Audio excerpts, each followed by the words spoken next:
শিক্ষিত লোকেরা কথা কম বলে, কাজ বেশি করে। প্রবাসীদের জন্য শাহজালাল ইন্টারন্যাশনাল এয়ারপোর্টে অসাধারণ পরিবর্তন এনেছেন ডক্টর মোহাম্মদ ইউনূস। প্রবাসীরা যখন দেশে ফিরেন তখন বিমানবন্দরে পৌঁছানো মাত্রই বিমানবন্দরের কিছু অফিসার বা কর্মরত অনেক মানুষ নানাভাবে প্রবাসীদেরকে হয়রানি ও জটিলতার মধ্যে ফেলেন।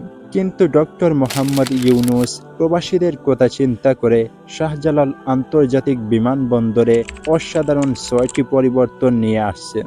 নাম্বার ১, প্রবাসীদের জিনিসপত্র লাগেজ ভাঙলে বা কোনো কিছু চুরি হলে কর্মীদের বেতন থেকে টাকা কাটা হবে। কিন্তু আগে লাগেজ নিয়ে মিথ্যা কথা বললে যাত্রীদেরকে ৫০,০০০ থেকে ১,০০,০০০ টাকা জরিমানা দিতে হবে। এইসব আইন দিয়ে নানাভাবে প্রবাসীদেরকে হয়রানি করা হতো।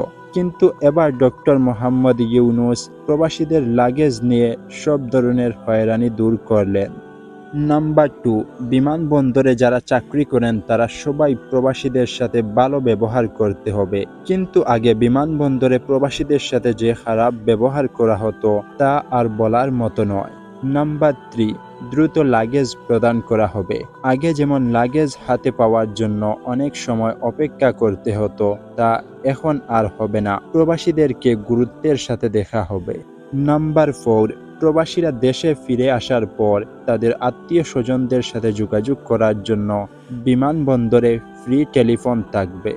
নাম্বার ৫, বিমানবন্দরের ভিতরে যাত্রীদের জন্য ফ্রি ১ ঘন্টা ওয়াইফাই থাকবে।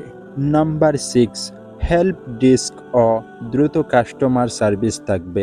শাহজালাল ইন্টারন্যাশনাল এয়ারপোর্টে ডক্টর মোহাম্মদ ইউনূস এই পরিবর্তনগুলো নিয়ে আসছেন। আশা করি তিনি দেশকে আরও উন্নতির পথে এগিয়ে নিয়ে যাবেন।